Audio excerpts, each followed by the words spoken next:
Assalomu alaykum, xayrli kech o'rtoqlar, yaxshimisizlar, charchamayapsizlarmi?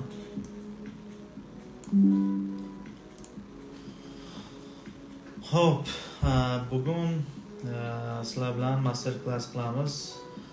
Supply va demand zonalar, order bloklar, ya'ni point of interestlar, kiradigan nuqtalarimiz savdoga, buy sell ochadigan nuqtalarimiz qayerdan aniqlashimiz kerak, qayerdan savdoga kirishimiz kerak, qaysi holatda sell pozitsiyasiga bo'lishimiz kerak, qaysi holatda buy pozitsiyasiga bo'lishimiz kerak. Hammasini bugun master klassda ko'rib chiqamiz. Efirimiz ham saqlanib bo'ladi va YouTube'ga ham joylanadi. O'zlaringiz ham saqlanib qo'yishlaringiz mumkin. Kurslarimiz ochilganda, kurslarimiz уже davom etmoqda. Уже 5 ta guruh bo'lgan, adashmasam, hammalari o'qiyapti. 10 million kursimiz. Xo'p, o'rtoqlar, qat'iy 5 minut kutib olaylik, barcha kirib olsin, keyin master klassni boshlaymiz. Tanish o'rtog'inglar bo'lsa, treyderlar bo'lsa, supply va demand zonalariga kirish nuqtalarini bilish uchun chaqirsalaringiz bo'ladi. Xudo xolasa keyingi primo efirlarimizda ICT bo'yicha va smart money bo'yicha ham endi har hafta shanba yoki yakshanba kunlari xudo xolasa master klass, shunaqangi master klasslarni o'tkazib turaman. O'z bilimimizni bepul sizlar bilan ulashamiz. Xudo xolasa foydali bo'ladi degan umiddaman. Hozirda ko'pchilik kutib olaylik, kirib olsa, keyin primo efir tugagandan keyin savol javob ham qilib olamiz. Robotlarimiz haqida, kurslarimiz haqida, yana qanaqa indikatorlarimiz haqida, platforma haqida, barchasi haqida, investitsiya haqida ham savol javoblar qilib olamiz. Hozir ko'pchilik kutamiz, hamma kirib olsin, keyin master klassdan keyin savol javoblar qilib olamiz, xudo xolasa. Assalomu alaykum, va alaykum assalom, xayrli kech. Hamma maksimal darajada ko'pchilik kirib olsin, keyin boshlaymiz master klassni.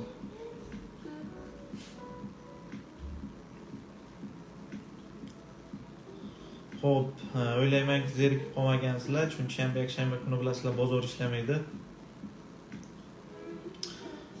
Men primo efir qilganimda, master klass bo'lganda, master klassda oddiy chat patron yoki candle patronlarni master klass qilib bermayman. O'sha bozorda seryoz ishlab beradigan darajadagi strategiyalarni master klass qilib beraman. Shuning uchun ham master klasslar kam bo'ladi primo efirlamanda, lekin endi harakat qilaman maksimal darajada ko'proq qilishga. Hop, o'zi 2 minut kutaylik, xudo xolasa boshlaymiz master klassni. Yozib olsalaringiz ham bo'ladi.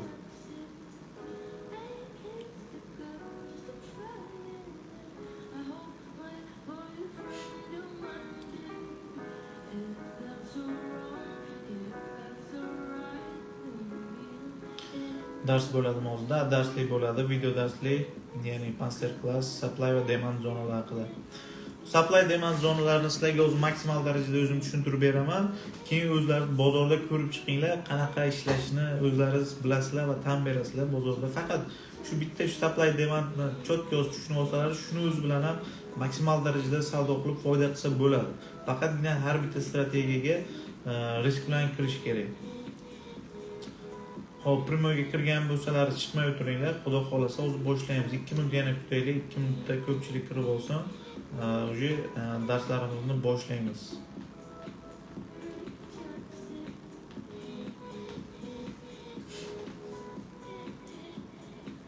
Ko'pchilik supply va demand zonalari qachon hosil bo'ladi, o'zi qanaqa holatda ishlab beradi, qaysi holatda ishlamaydi, yaxshi tushunishmaydi. Shuni maksimal darajada hozir o'rganib chiqamiz, xudo xolasa.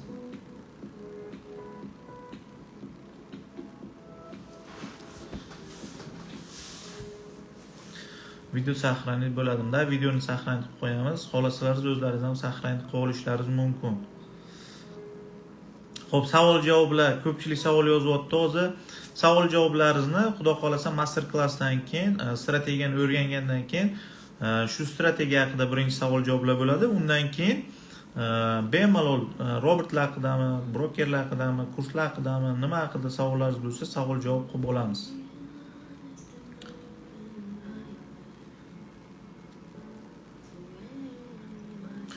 Xo'p o'rtoqlar, boshlasak ham bo'ladi. Master klassimizni kirganlar kirib oldi, kirmaganlar endi xudo xolasa saqrang bo'lgandan keyin kirsa ko'rib olishi mumkin.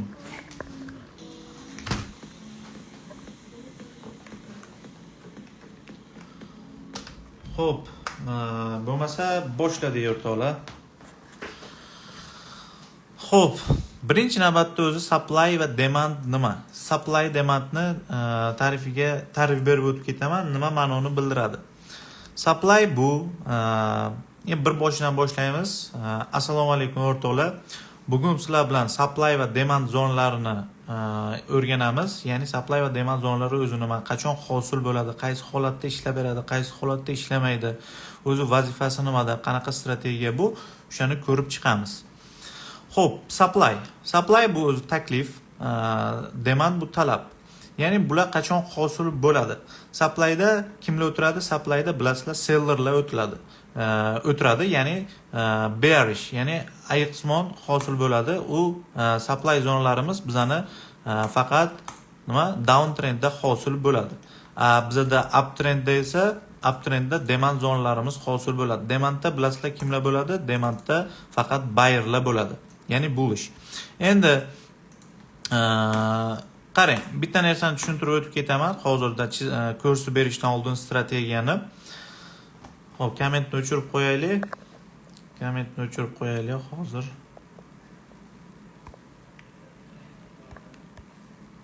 Hop. Kommentni o'chirib qo'ysak, o'chdi. Vot, ana endi o'chdi. Hop. Qaranglar. Narx, masalan, kelinglar, narx tushyapti deylik, demand zonamizga keldi. Demand zonamizda bilasizlar buyerlar bo'ladi. Narx tushgandan keyin sotib olishga qulay bo'ladi va shu nuqtada bizning demand zonamiz bor deylik. Hozir demand va supply o'zi qanaqa hosil bo'lishini ham ko'rib chiqamiz. Mana shu nuqtada demand zonamiz bor deylik. Demand zonaga bo'lgandan keyin ko'pchilik o'zi nima qiladi? Mana shu nuqtada sotib olishni boshlaydi. Unga nisbatan mana shu mahsulot yoki tovar yokida masalan valyuta yokida xom ashyo, keling tilla, to'g'rimi? Mana shu nuqtaga ko'pchilik shu demand zonamizga kelgandan keyin sotib olishni boshlaydimi, unga nisbatan ob'yom ko'payadi va ob'yom ko'payganga nisbatan narx shu nuqtadan reaksiya olishni boshlaydi, to'g'rimi? Chunki narx tushdi, narx arzonlashgandan keyin demand zonaga keldi. Demandda kimlar? Buyerlar bo'ladi va buyerlar sotib olishni boshlaydi. Unga nisbatan bitta mahsulotga nisbatan, tovarga nisbatan uje talab oshyaptimi? Talab oshgandan keyin narx nima qiladi? Обязательно ko'tarishni boshlaydi. Tushundingizlar? Supply zonalarimiz kelinglar mana shu nuqtada bor deylik. Mana shu nuqtaga chiqqandan keyin buyerlar biladi, mana shu nuqtada supply zona bor. Ular biladi, supplyda kimlar o'tiradi? Supplyda sellerlar bo'ladi, to'g'rimi? Endi mana shu nuqtadan sotib olgan buyerlar mana bu nuqtaga chiqqandan keyin nima qiladi? Bo'ldi, savdodan bo'ldi, sotishni boshlaydi u mahsulotni. Xoh tilla bo'lsin, xoh valyutni para bo'lsin, to'g'rimi? Sotishni boshlaydi. Unga nisbatan mana bu nuqtadan kimlar kiradi? Sellerlar kiradi. Ya'ni tushirish uchun mana bu nuqtada talab, mana bu nuqtaga kelgandan keyin sotib olganlar mana bu nuqtadan sotishni boshlaydi. Unga nisbatan talab kamayib, to'g'rimi? Chunki talab yo'q, sotyapti chunki odamlar. Bu nuqtada taklif bo'ladi. Shu nuqtada uje sellerlar kirdi va narx shu nuqtadan tushib ketadi. Tushundingizlar?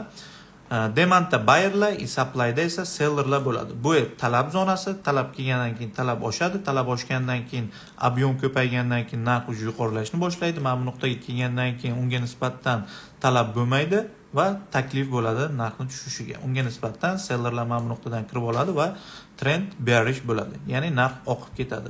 Xo'p, bular o'zi qachon hosil bo'ladi? Shuni ko'rib chiqamiz hozir.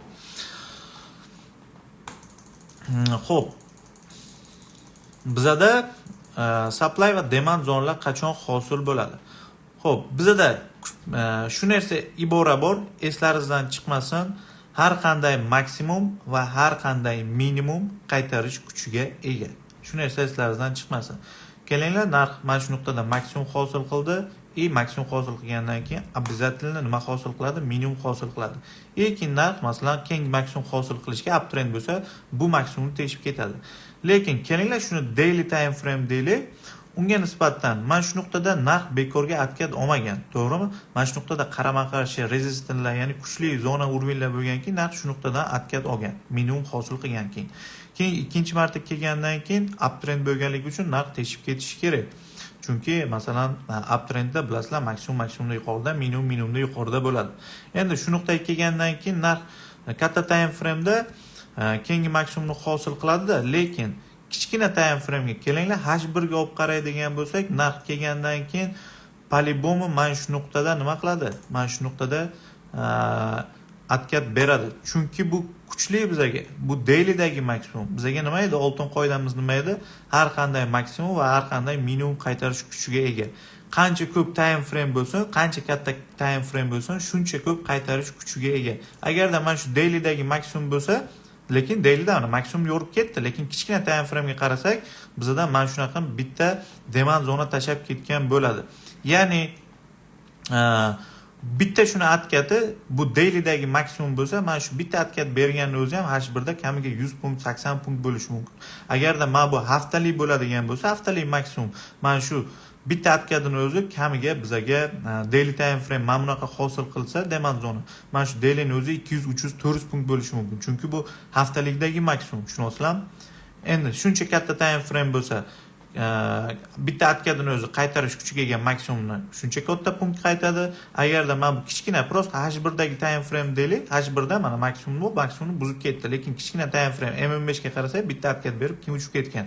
Chunki bizga har qanday maksimum va har qanday minimum qaytarish kuchiga ega.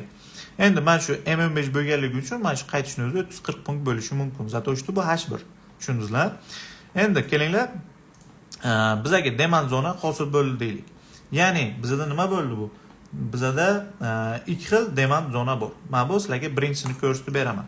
Xo'p, bunday holatda narx keldi. Rally, ya'ni o'sish, base zona deyiladi, rally. Rally, base rally.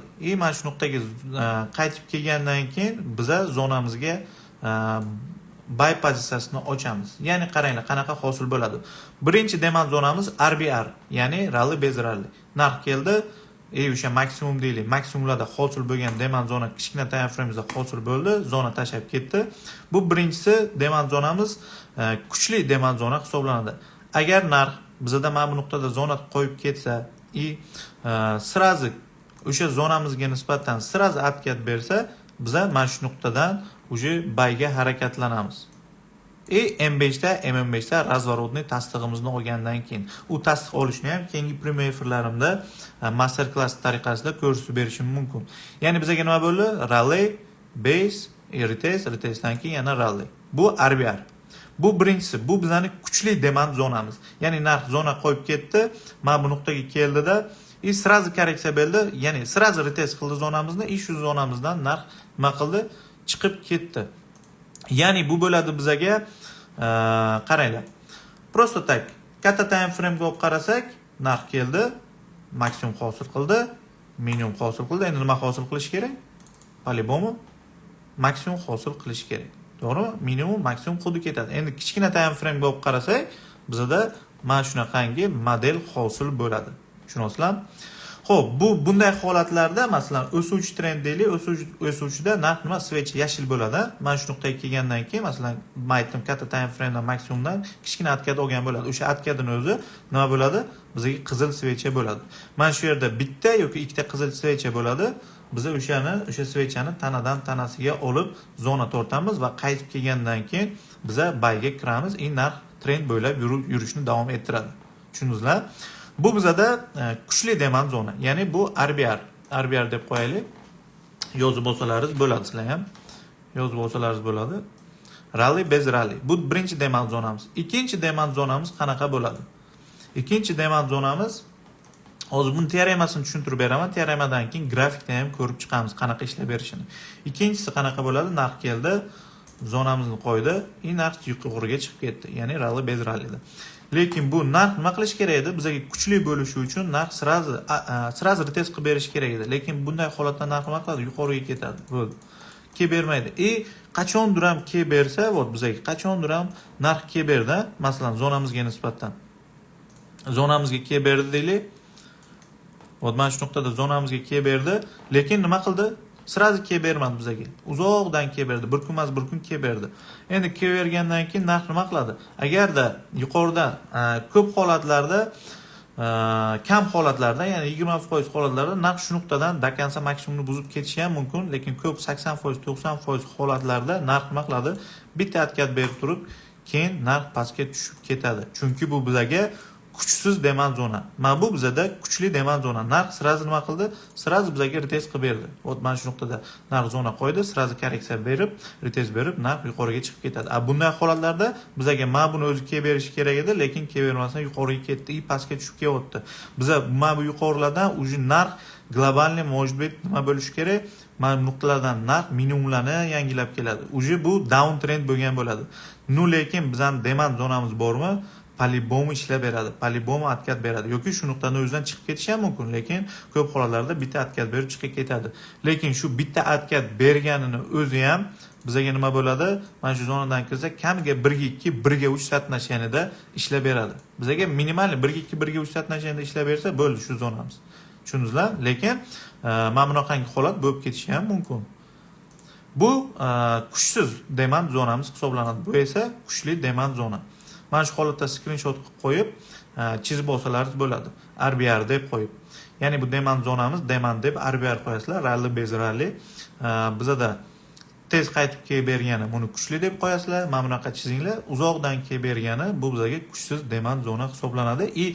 Demand zonani buzgandan keyin, masalan, kelinglar, mana bu holatda ozgina atkat berdida, to'g'rimi? Ozgina atkat berdi. Bizga 1.2, 1.3 ishlab berdi. Shu zonani teshib o'tsa, endi qaytib kelsa, shuni o'zi bizga supply zona bo'lib beradi. Ya'ni demand to supply.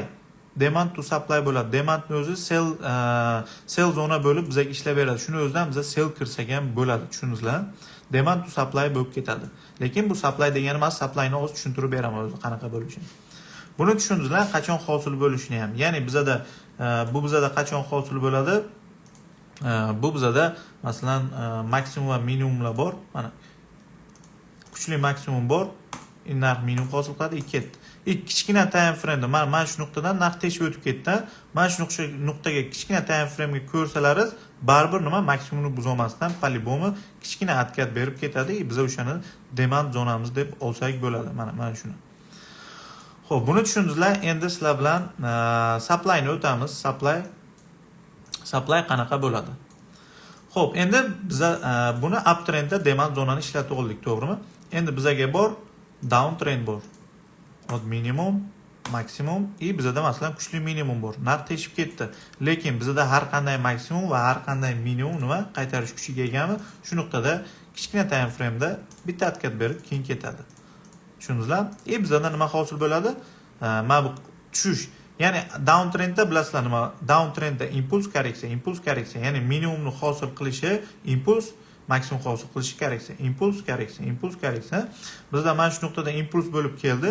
Mana bu korreksiya bergani bizda masalan shu zonani qo'ydi deylik, bizga nima yashil svecha bilan yopilib beradi. Bular shu svechalar qizil svechalar bo'ladi. Bizda bitta yoki ikkita yashil svecha qo'yib ketadi. Endi bizani buni tanadan tanasiga tortib biza zonamizni belgilab olamiz. Bu nima bo'ldi bizga? Narx keldi, drop, base retest qiladi, drop. Mana bu bizga supply zonamiz bo'lib beradi. Ya'ni drop, base, retest beradi, yana qaytib drop. Bu bo'ladi bizga DBD. Buni ham xuddi ikki xil ko'rinishi bor. Qachonki narx keldi, zona qo'ydi, zona qo'ygandan keyin narx tushib ketdi impulsdan. Korreksiya berish kerak, zonamizga retest qilib beradi. Agarda mana shunaqa tez kelib bersa, zonamizga nisbatan sirazi kelib berishi mumkin. Sirazi ikkinchi svecha kelib berishi mumkin. Ya'ni zona qo'ydi, sirazi kelib berdi, sirazi ketadi. Shu sirazi kirib olamiz. Bu bizda kuchli supply zona. Endi katta time frame ga qaraydigan bo'lsak, prosta narx minimum hosil qildi, maksimum hosil qildi. Mana bu korreksiya maksimum sifatida kelib beradi kichkina time frame da. Endi dalish yana qaytib ketish kerak. Nima qilamiz? Biz bilamiz downtrend, bizda supply zonamiz bor. Supply zonamizda mana shu nuqtadan nima qilib olamiz? Sellga kirib olamiz. Mana bu maksimum shpilkasiga stop lossimizni qo'yamiz. Take profit ketdi. Undan oldingi mana minimum qaytgan, keyingi minimum maksimumlar istoriyadan topib take profitni o'shanga qo'yamiz. Kamiga 1.5, 1.6, 1.3 minimal satnashanda ishlab olsak bo'ladi. Buni tushundingizlar? Drop, base drop. Ya'ni narx keldi, bizaga zona qo'yib berdi.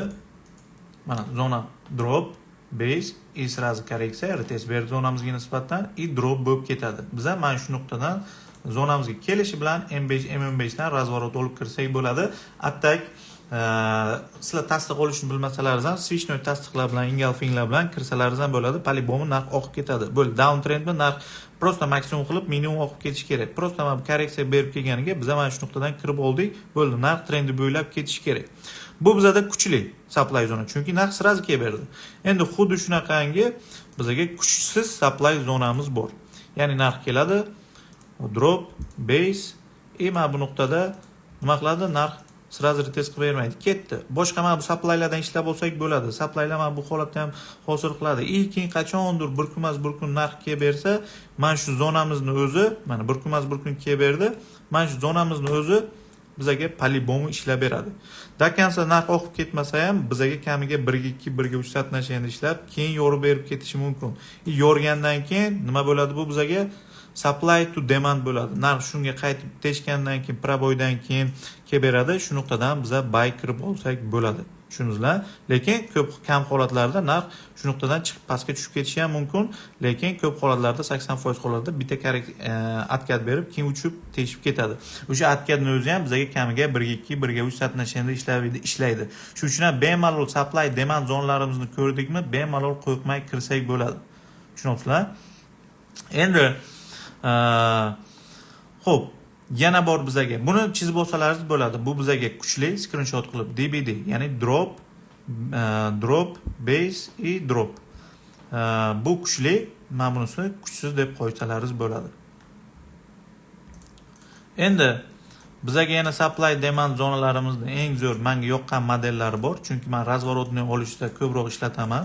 Ya'ni razворотni supply demand zonalar. U qachon hosil bo'ladi? Bilasizlar, bizda kuchli urvinlar kattaroq time frame'da, daily'da, haftalik time frame'larda nima bor? Kuchli minimum va maksimumlar bor. Har qanday maksimum va minimum qaytarish kuchiga egami?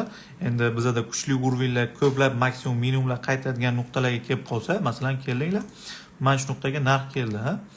Narx keldi, rally mana narx keldida o'sha kuchli urvinlarga rally base rally bo'lib ketish kerak-da. Lekin bizga narx buzolmaydi-da, narx pastga yurib qoladi. Endi biza bildik kuchli urvin, kuchli zonalardan narx yuqoriga keta olmadi. Endi nima bo'ladi? Narx retest beradi shu zonaning o'ziga, narx tushib ketadi. Bu bizaga nima bo'ladi?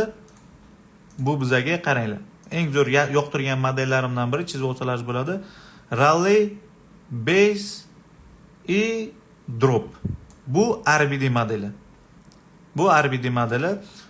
Ishoninglar, bu shu strategiyani o'zini bilib turib ham bo'ldi. Mana shuni o'zi shu zonalar bilan ishlasalaringiz, ishoninglar, 10 tadan 7 tasi, 8 tasi ishlab beradi. Faqat risk bilan ishlasalaringiz bo'ldi. Bu rally base drop, ya'ni RBD. Bu RBD hisoblanadi. Narx keldi, zona qo'ydi, teshib keta olmasdan kuchli urvin maksimumlardan qaytdi, razворотный model. Bu bizga razворотный model bo'lib beradi. Rally base и drop qaytib kelgandan keyin narxga mana shu nuqtadan kiramiz. Maksimumda nima bo'ladi? Stopimiz bo'ladi. Narx ketdi shu bilan. Narx mana shu nuqtadan ketdi. Ya'ni bu qachon hosil bo'ladi? Katta time frame'da, masalan, narx keldi, maksimum hosil qildi, minimum hosil qildi, maksimum hosil qildi, minimum hosil qildi. Endi bilamiz 3 ta yoki masalan 4 ta impulsni holatdan keyin narx uptrenddan по-любому proboy berib razворотный holat bo'ladi. Faqat narx uptrendda yurmaydi. Narx по-любому nima beradi? Bizga razворот berish kerak. Chunki katta time frame'da masalan maksimum hosil qildimi, uje minimum hosil qilish kerak. Ya'ni narx masalan keldi deylik, uptrend bo'lib kelyapti, по-любому 3 ta kasanidan keyin yoki 4 tasidan keyin nima beradi? Razворот beradi. Mana bu nuqtada choch beradi. Endi SMC bo'yicha hozir choch deyiladi. Endi tushuntirib o'tirmayman, lekin oddiy liniya bo'yicha ham tushuntiradigan bo'lsa, mana bu nuqtada uje nima bo'ldi? Razворотный holat yoki sizlar bilasizlar, oddiy trend liniyada liniya proboy deysizlar. To'g'rimi? Shunday holatlarda razворот bo'ldimi? Bizda mana shu maksimumlarda hosil bo'ladigan, razворот vaytda hosil bo'ladigan modelimiz ana shu hisoblanadi. Ya'ni RBD, rally base drop. Tushundingizlar? Narx uje razворот holatiga tayyorlanyapti, zona qo'ydi, zonani teshib keta olmasdan obratni pastga yurdi, retestdan keyin kirib olamiz, shu bilan ketdi. Ya'ni rally base drop. Tushundingizlar? Endi ya'ni bu holatda ko'pchilik bayga kirgan, shu nuqtadan uje tushuntirib beradigan bo'lsam, narx uje ko'pchilik bayerlar chiqib ketdi. Mana bu nuqtada kuchli urvin haftaliklar, oylikdagi yoki kunlikdagi kuchli urvinlardan narx yuqori ketmadi. Ya'ni talab qolmadi, nabor taklif boshlandimi? Narx taklif bo'lsa, unga nisbatan talab bo'lmasa tushishni boshlaydi. Retestdan keyin ketdik. Bu RBD hisoblanadi. Endi xuddi shunaqangi modellardan biri narx masalan pastga kelyapti-da, to'g'rimi? Drop, base, drop bo'lib ketish kerak edi, lekin narx nima qildi? Drop, base qildida narx pastga keta olmadi. Kuchli urvin zonalardan haftalik, kunlik, oylik time framelarda masalan kuchli urvinlarimiz bor edi. Mana shu nuqtadan narx nima qildi? Teshib keta olmay, mana shu nuqtadan razvorot olgan bo'ladi. Bu bizada qaranglar. Bu bizada drop, base, drop bo'lib ketish kerak edi, lekin drop, base, rally bo'ldi. Retestdan keyin kirib olamiz. Mana shu nuqtadan bayga stop lossni nima qilamiz? Minimumga qo'yamiz. Mana shu nuqtada minimumga qo'yamiz. Shu bilan narx yuqoriga qarab ketadi. Endi katta time frame da prosta olib qaraydigan bo'lsa, narx masalan keldi, maksimum, minimum bo'ldi. Mana bu nuqtada katta time frame da minimumga hosil qilib bo'ldi. Endi nima hosil qilish kerak? Maksimum hosil qilish kerak. U uchun razворотный model hosil qiladimi? Bo'ldi. Razворотный modelda mana shu nuqtada mana razворот bo'lib ketdimi?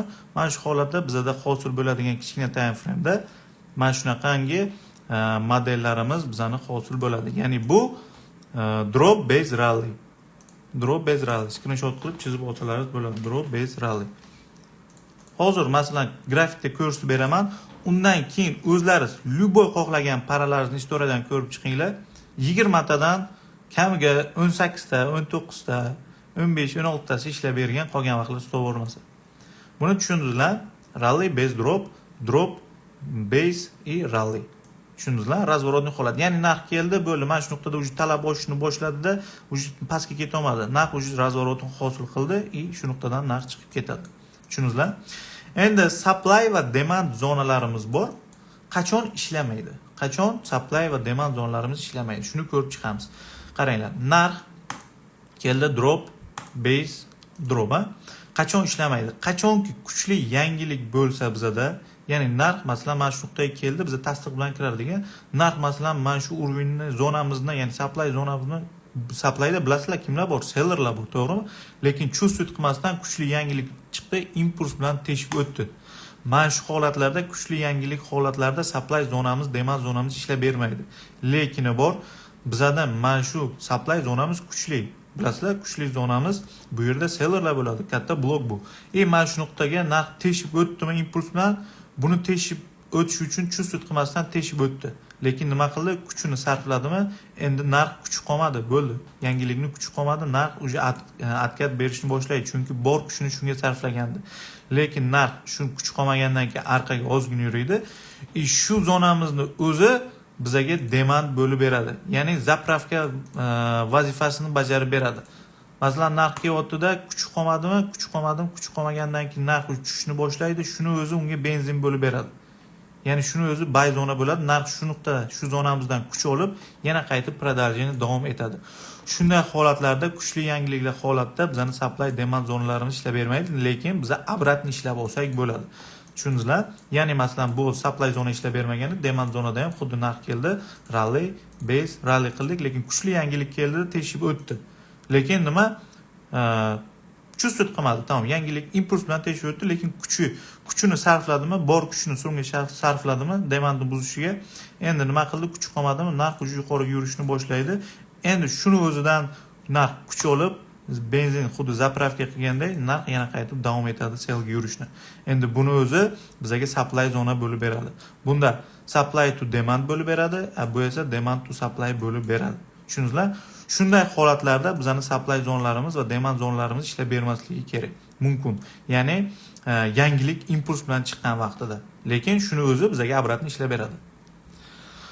O'ylayman, teoremasi juda tushunarli va sodda, qiyin qilib tushuntirib o'tirmadim. Qachon hosil bo'lishini ham bilib oldingizlar, maksimum minimumda hosil bo'ldi masalan, bozor ketgan. Oddiy sizlarga ko'rsataman, qarang. Sirazi keldi. Sirazi kechangi sell kirgan nuqtamiz, nima uchun sell kirganmiz? Mana oddiy narx keldi, rally, mana liniyadan ko'ramiz. Liniyadan zonalarimizni topib olamiz. Mana rally, base, oldik mana shu zonani. Bizaga nima buzib o'tgandan keyin kelishini kutamiz. Retest sirazi. Mana shu nuqtadan kirib olamiz. Stop lossimiz maksimumdan 10-20 punkt yuqorida bo'ladi mana. Shpilkasidan narx ketdi. Mana shu nuqtadan oqib ketdi. Nima bo'ldi bizaga? Bu bizaga qaysi? Drop, base, drop. Ya'ni DBD. Ko'rdingizlar mana qanaqa ishlab berdi. Mana drop, retest berdi, retestdan keyin oqib ketdi. Mana buni o'zida ham drop, base, drop. Mana shu nuqtada qaranglar. Mana shu nuqtada zonamizni olamiz. Mana shu nuqtaga oxirgi svechamizni oldik. Oxirgi svechadan keyin impuls bilan oqib ketgan retestini kutamiz. Retest berdi. Mana shu nuqtani o'zi 19.23 dan 19.15 gacha. Prosta tak 80 punkt atkat bergan. Bitta shuni 80 punkt yoki ko'ramiz yuqorilarni. Mana bu nuqtadan bu razворотный holat, rally, base, drop bo'lib ketgan. Yoki-da любойni olamiz. Xo'p. Chetni o'zidan bu o'zimizdan bugun holati, bozorning hozirgi holatida ishlab bergan holati.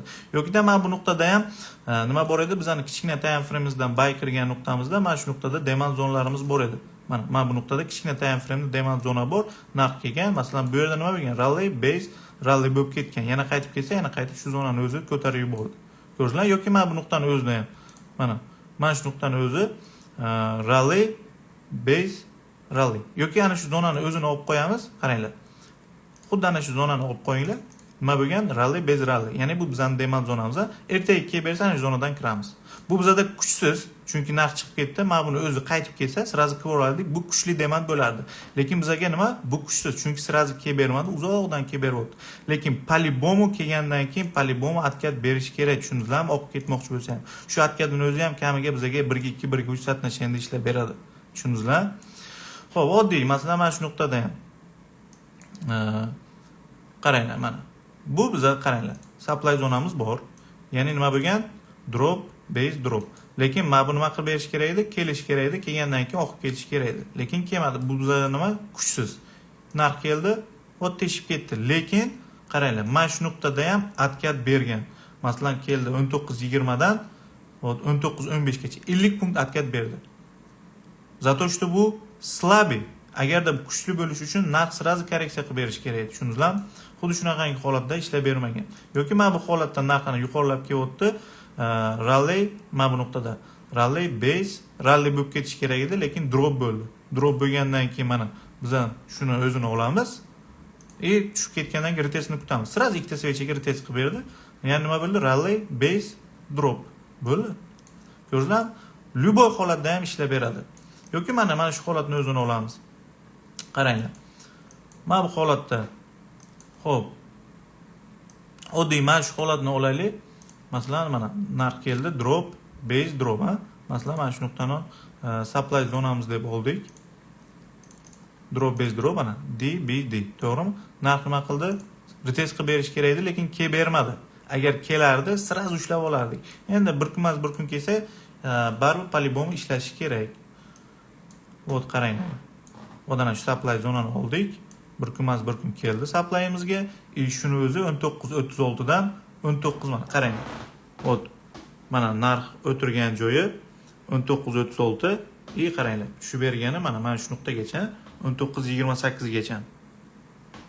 Tushundingizlarmi? Keyin shu bilan ko'tarib ketdi. Lekin bizga kuchsiz bo'lgan supply zonamizni o'zi ham ishlab berdi. Polibom ishlab beradi. Yoki mana oddiy shu nuqtani hisoblasak, rally, base, rally. Masalan, qaytib kelishini kutamiz. Qaytib kelgandan keyin shu nuqtadan keyin atkat bergan. Lekin bu sirazi kelib berardi, sirazi uchib ketardi. Любой time frame'da, любой paralarda ishlaydi. Любой time frame, любой parada. Masalan, keling daily time frame'ni ko'ramiz. Daily time frame'da endi bilasizlar, u daily слишком ko'p. Agar daily deb topsalaringiz, уже ketdi, globalniy degan, katta time frame bo'lganligi uchun. Tushunasizlarmi?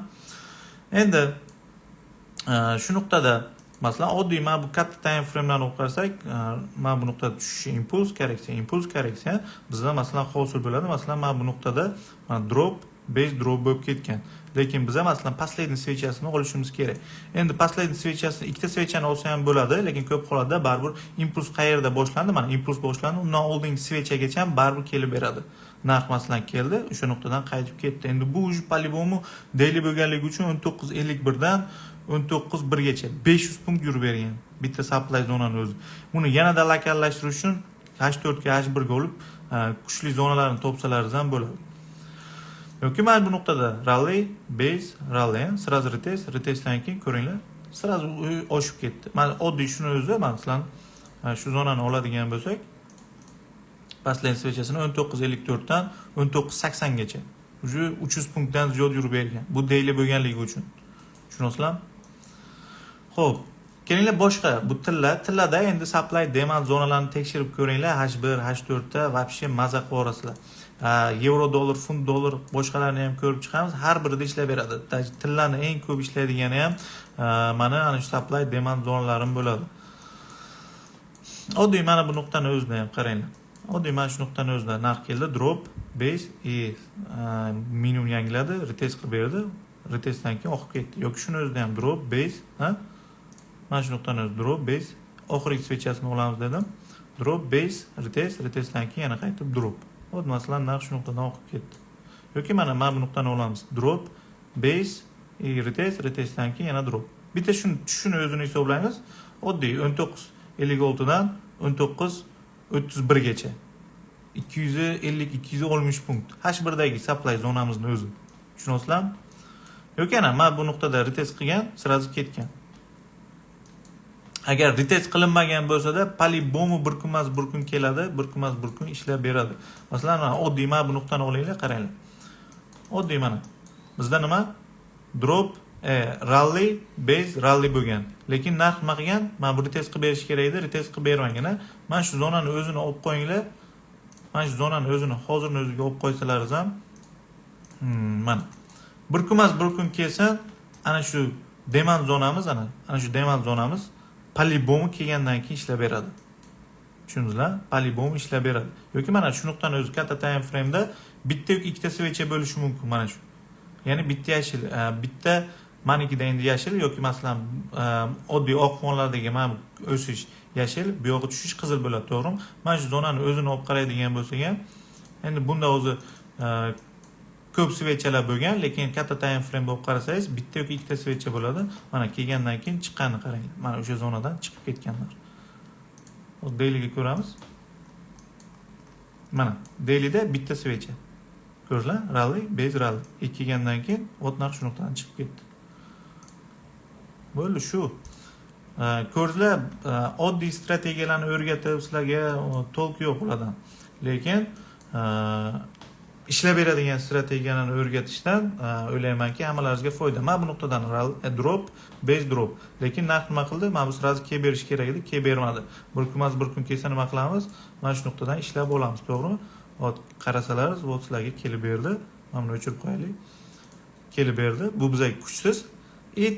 Teshgandan keyin buni o'zi nima bo'lib berdi? Supply edi. Buzgandan keyin demand bo'lib beradi. Ya'ni supply to demand. Prosta shuni atkadini o'zini qaranglar mana.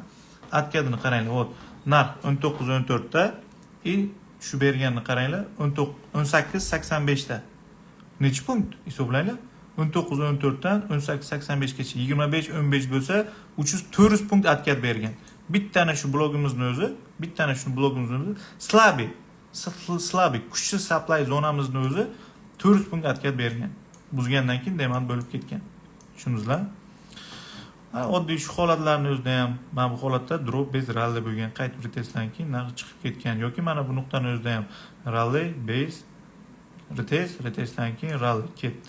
Yoki mana bu nuqtada drop, base, drop bo'lib kelgan. To'g'ri. O'sha korreksiya berishini o'zi ham mana bu demand zonamizga, o'shanga ham mana ichki strukturada supply va demandlar ishlab beradi. Ko'rdingizlarmi? Mana rally, base, retestdan keyin rally uchib ketgan. Qarang.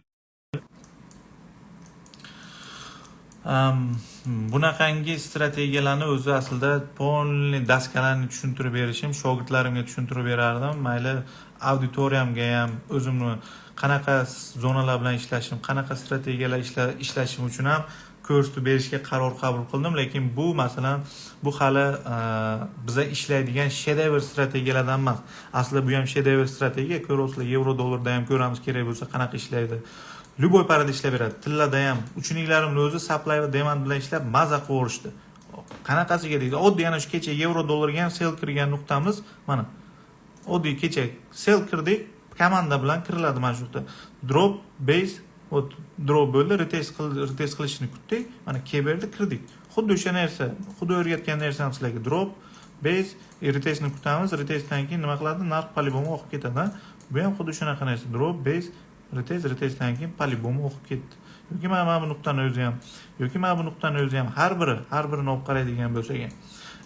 Birinchi navbatda trend bormi? Bizga trend masalan bearishmi, ya'ni tushish trendmi? Biz trendga qarab supply zonalarni topamiz. O'suvchi trendmi? Biz nima qilamiz? Faqat demand zonalarini topamiz. Oddiy mana bu nuqtada ham qaraylik. Bizning demand zonamiz bor, rally, base rally. Liniyaga olib qarasak, mana cho'tga o'tiribdi, cho'tga o'tiribdi. 2-3 ta switch yashil bo'lishi kerak. Qizil bo'lishi kerak sizlarda. Endi menga yashil bo'ladi. Mana grafikim shunaqa rangda. Mana bu holatda narx nima qildi? Narx keldi, drop, rally, base rally. Lekin mana bu key bermabdi. Ko'rdingizlarmi? Iflos key bermagan, lekin bir kun kelsa nima qiladi? Bir kun kelsa, vot atkadini beradi. 0.9500 dan mana 90 punkt atkad bergan. Slabi bo'lganligi uchun ham. Atak mana bu key berardan uchib ketdi. Ko'rdingizlarmi? Oddiy ekan. Drop, base drop, supply zonamizni oldik. Supply zonamizdan narx nima qildi? Oqib ketadi. Mana bu nuqtani olamiz. Stop loss maksimumdan 20 punkt yuqorida. Mana bunaqa likvidnesslarni yig'ib ketishi ham mumkin. Biz 20 punkt stop loss yuqorida qo'yamiz. Narx keldi, drop, base, retestdan keyin drop ketdi. Tushundingizlarmi? Yoki mana shu nuqtani o'zini. Bu ham rally, base rally yoki bu ham oddiy mana shu nuqtani o'zi ham rally, base rally. To'g'rimi? Bir kun mana bu key berish kerak edi, kelmadi, lekin bir kun kelsa, shuni o'zidan atkada olib, keyingi supplydan oqib ketgan. Keyin bu supplyni teshgandan keyin mana demandni teshib o'tdi, mana demand teshib o'tgandan keyin nima bo'ladi? Demand to supply. Mana supplyni o'zidan narx yana qaytib 1 marta, 2 marta yana qaytib o'sha zona qaytarib bergan. Bu yevro dollar bu. Hozir tilagi ko'rsatgan edim. Oddiy. Mana ketdi, faqat demand, uptrendmi faqat demand ishlaydi. Rally, base, retestdan keyin rally, yoki rally, base, retestni kutamiz. Masalan, mana shu nuqtani olaylik. Mana buni olsak, masalan, rally, base, retestni kutamiz. Retest kelib berdi, ketdi shu bilan rally. Tushundingizlarmi? Mana bizda rally, base rally. Shuni o'zini katta time frame ga olib qarasak, switchda bitta daily switchdan o'ziga bitta yoki maksimum bo'lsa ikkita switch bo'lib beradi. Oqani mana bitta switch bo'lib bergan. Rally, base, rally. Ko'rdingizlar? Xo'p, shunaqangi holatlar. Mana oddiy mana shu nuqtani o'zini olaylik. Mana bizda nima qildi? Rally, base uchib ketgan. Bizga retest bermagan. Lekin bir kun mana shu zonamizga kelsan, polibom ishlab beradi bu dailydagi demand zonamiz. Tushundingizlar? Mana bir kun saqlanib qo'yinglar shuni, kelsa polibom ishlab beradi mana shuni. Bu dailydagi bo'lganligi uchun kamga 200 punkt, 150 punkt yurib berish kerak kamiga. Agar 300-400 punkt atkad berib, razvorot berib yubormasa. Xo'p. O'ylaymanki, o'rtoqlar foydali bo'ldi. Oddiy masalan, patternlar bor, candle patternlar bor, chat patternlar bor. Uning ichidagi masalan dominant break'i, boshqasi reverse orders, engulfing, morning star, evening star bitta qilib strategiya qilib 10-15 ta strategiya o'tgandan ko'ra, ular hammasi tasdiq ishlanadigan.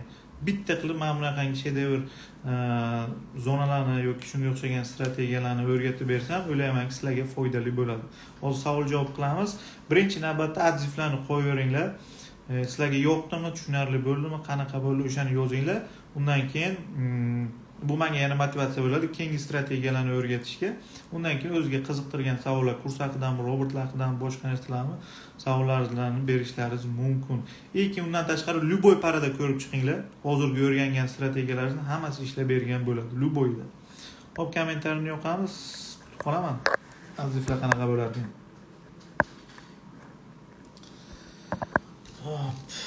O'ylaymanki, foydali bo'ldi sizlarga.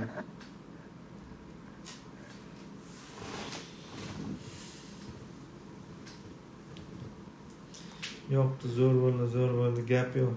Gap yo'q, xursandman. Sizlarga foydali bo'lgan bo'lsa, bunaqa master klasslarni ko'pini qilaman. Strategiyalarim juda ko'p. Zo'r gap yo'q. Lekin men masalan xolardim, hozir masalan 200 kishi o'tirdi, kamiga 1000, 2000 kishi o'tirib O'zbekistondagi treyderlarni hammasi ko'rsa, mana shunaqa efirlarni o'ylaymanki foydali bo'lardi. Chem masalan oddiy narsalar bilan ishlagandan ko'ra normal strategiyalar bilan ishlagan yaxshiroq. Videoni saqlab qo'yamiz, xudo xolasa. Gap strategiya o'rgatib da o'rgatdim mana shunaqa master klasslar ham qilib turamiz endi, xudo xolasa. Instagramda screenshot qilib, saqlanib qilib repost qilsalaringiz zo'r bo'ldi, mana bunaqa desalaringiz menga motivatsiya bo'lardi. Keyingi strategiyalarimni ham shunaqangi master klasslar, primo efirlar qilib turishga. Screenshotlar qilib olgan bo'lsalaringiz yoki hozirning o'ziga ham screenshot zapis qilgan bo'lsalaringiz ham storylaringizga repost qilib qo'ysalaringiz bo'ladi. Ko'rganimizchalik hech kim sizni tushuntira olmagan albatta. Buni mohiyatini bildingizlar o'zi. Qayerdan supply demand hosil bo'ldi? Nima uchun hosil bo'ldi? Qancha, qaysi bir supply ishlab beradi? Qancha adkat beradi?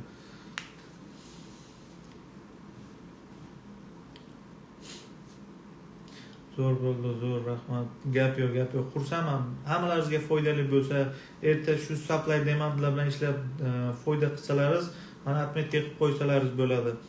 Bundan daromad qilsalaringiz, men xursand bo'laman. Lejbek o'zimizning xalqimizga, o'zimizning treyderlarimiz ham shu biz o'rgatgan strategiyalardan foyda qildi deb. YouTube'ga chiqarasimda, shuni o'zini ham YouTube'ga saqlanib qo'yaman, ko'pchilik ko'rsa bo'ladi.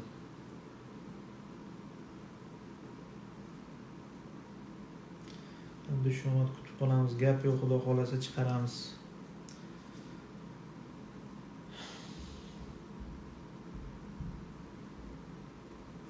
Haqiqatda birinchi marta chin dildan tushuntirgan birinchisi sizda. Xudo xolasa ko'p qilamiz, xudo xolasa.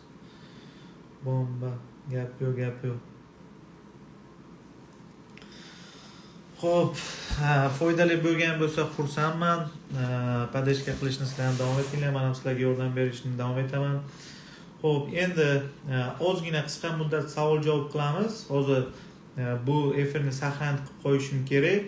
Keyin bu saqlanib bo'lgandan keyin sizlar bilan yana qaytib bitta primo efir qilib savol-javob qilamiz. Chunki hozir agar Instagram 1 soatdan o'tib ketsa, saqlanib qilishga uspet qilmayman. Buni saqlanib qilib hali boshqa YouTube'ga ham joylashim kerak. Hozir qaytib primo efir qilamiz. Nima savollaringiz bo'lsa berasizlar. Vaqtlaringiz ketganiga rozi bo'linglar. Xudo xolasa ko'proq qilamiz. Hozir buni saqlanib qilib qaytib primo efir qilaman, kirib olsalaringiz bo'ladi.